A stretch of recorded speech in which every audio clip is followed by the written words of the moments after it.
आज मैं कालू कौवे की पिटाई करने वाला हूँ। बहुत मजा आएगा। स्टोरी को पूरा देखिएगा, लाइक शेयर सब्सक्राइब भी कीजिएगा। माँ, मुझे बेचैनी हो रही है। मैं थोड़ी देर जंगल घूम के आता हूँ। लगता है मेरे पेट में गैस हो गई है। अरे बेटा, तुम बाहर मत जाओ। कल भी जंगल के पक्षी तुम्हारी शिकायत लेके आए थे। तुम जब भी बाहर जाते हो किसी न किसी का कोई नुकसान करके आते हो। हो, नहीं माँ नहीं, मैंने किसी का कोई नुकसान नहीं किया। ये जंगल के सारे पंछी मुझसे जलते हैं। तुम्हारा बेटा बहुत काबिल है। अच्छा, मैं अभी आता हूँ। कौवा माँ को बताकर घर से बाहर आ जाता है। अच्छा, तो ये बात है। अब ये जंगल के पंछी मेरे घर तक आ गए हैं। अब तुम सबको सबक सिखाता हूँ। तभी उसकी नजर एक बंदर पर पड़ती है, जो नदी किनारे बैठा ठंडे पानी से नहा रहा था। ठंडे ठंडे पानी से नहाना चाहिए। उसके बाद वो बंदर अपने बालों को कंघा करने लगता है। लो, मैं नहा लिया हूँ। मैं कितना अच्छा लग रहा हूँ। अब मुझे चलना चाहिए। कौवा उसे दरख्त के पीछे बैठा छुप छुप के देख रहा था। उसके दिमाग में एक शरारत चल रही थी। अच्छा, तो तुम नहा लिए हो। मैं अभी आया। रुको, तुम अभी आया। वो शरारती कौवा उड़ता हुआ आया और एक शाख पे बैठ गया। उसने बहुत सारा शैम्पू बंदर के बालों में डाल दिया था, जिससे बंदर के बालों में बहुत सारे झाग बनने लगे थे। अरे अरे, ये क्या हो रहा है? मैं तो अभी नहाया था, पर ये इतने सारे झाग कहाँ से आ गए? लगता है किसी ने मेरे साथ शरारत की है। फिर क्या, बेचारे बंदर को मजबूरन एक बार फिर से नहाना पड़ता है। मुझे पता है ये सब तुमने किया है कालू कौवे। तुम्हें मैं नहीं छोड़ूंगा। कालू दरख्त के पीछे बैठा ये सब सुन रहा था और बंदर पे हंस भी रहा था, और हंसता हंसता वहां से चला जाता है। तभी अचानक कौवे को गर्मा गर्म खाने की खुशबू आने लगती है। अरे, ये तो किसी स्वादिष्ट खाने की खुशबू लग रही है। जाके देखता हूँ कहाँ से आ रही है। आज तो टूनी चिड़िया को देखने लड़के वाले आए थे। गर्मा गर्म खाने की खुशबू भी इन्हीं के घर से आ रही थी। बहन जी, ये मेरा बेटा बंटी कबूतर है।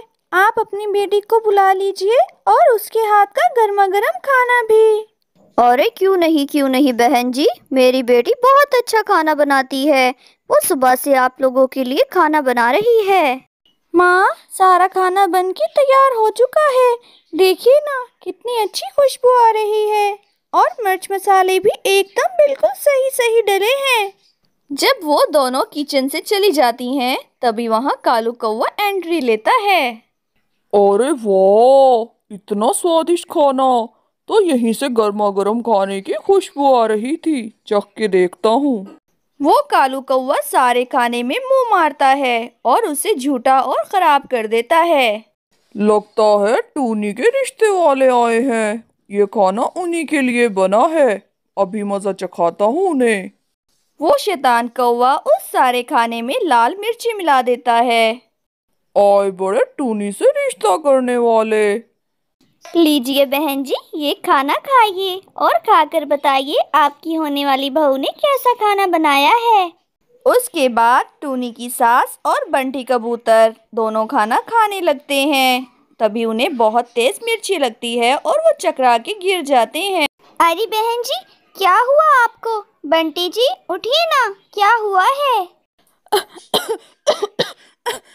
अरे, ये क्या मजाक है? ले जाइए इस गंदे खाने को। आप इसे स्वादिष्ट खाना कहती हैं? छी, हमें मारने का इरादा है क्या? वो तो गुस्से में आके सारा खाना फेंक देती है। अरे बहन जी, ये आप क्या कह रही हैं? मेरी टूनी तो बहुत अच्छा खाना बनाती है और पूरा दिन से उसने बहुत मेहनत भी की है। अरे अरे, रुकिए रुकिए, जरा रुकिए। मैं बताता हूँ सच। ये सब कालू कौवे ने किया होगा। उसने मेरे सर पे भी बहुत सारा शैम्पू डाल दिया था जब मैं नदी के पास नहा रहा था। फिर मैंने उसे इस तरफ आते देखा था। अरे हम कैसे मान लें कि तुम बंदर बिल्कुल सच कह रहे हो। तुम्हें ये साबित करना होगा। अरे अरे, हाँ ठीक है, मैं साबित करता हूँ। मेरे पास एक प्लान है, आप लोग मेरे साथ चलो। वो शरारती कौवा एक नदी के पास गुजर रहा था। तभी उसे वहाँ एक खजाना नजर आता है। अरे वाह, मैं तो करोड़पति बन गया। हाँ हाँ, मुझे मिल गया, मुझे खजाना मिल गया। अब मैं बहुत अमीर हो जाऊंगा। बहुत बड़े बड़े बंगले होंगे और गाड़ियों में मैं घूमा करूंगा। जंगल के सारे पंछियों को अपने पास नौकर रख लूंगा। रुको कालू कौवे, इसे तुम हाथ ना लगाना। ये सिर्फ सच्चे और ईमानदार लोगों के लिए ही होता है। अरे हाँ हाँ, मुझे ये खजाना चाहिए। मैं सच बोलूंगा। बोलो, तुम क्या पूछना चाहते हो? अरे ये क्या, ये सब तो एक बंदर कर रहा था। ये तो इसका प्लान था कौवे की सच्चाई निकलवाने का। अगर तुम्हें ये खजाना चाहिए तो तुम्हें बताना होगा कि आज तुमने किस किस को तंग किया है। अरे इसमें क्या बड़ी बात है। आज मैंने सबसे पहले माँ से झूठ बोला था। उसके बाद मैंने बंदर के सर पे बहुत सारा शैम्पू भी डाला था।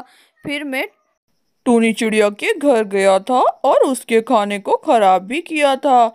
मैंने वो खाना झूठा किया और उसके बाद बहुत सारी मिर्चें मिला दी थी।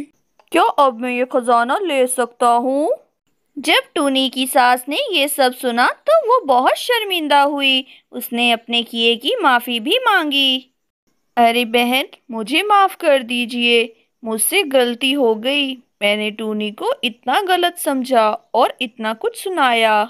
और आज मैं ऐलान करती हूँ, मेरे बेटे बंटी की शादी आपकी बेटी टूनी से ही होगी।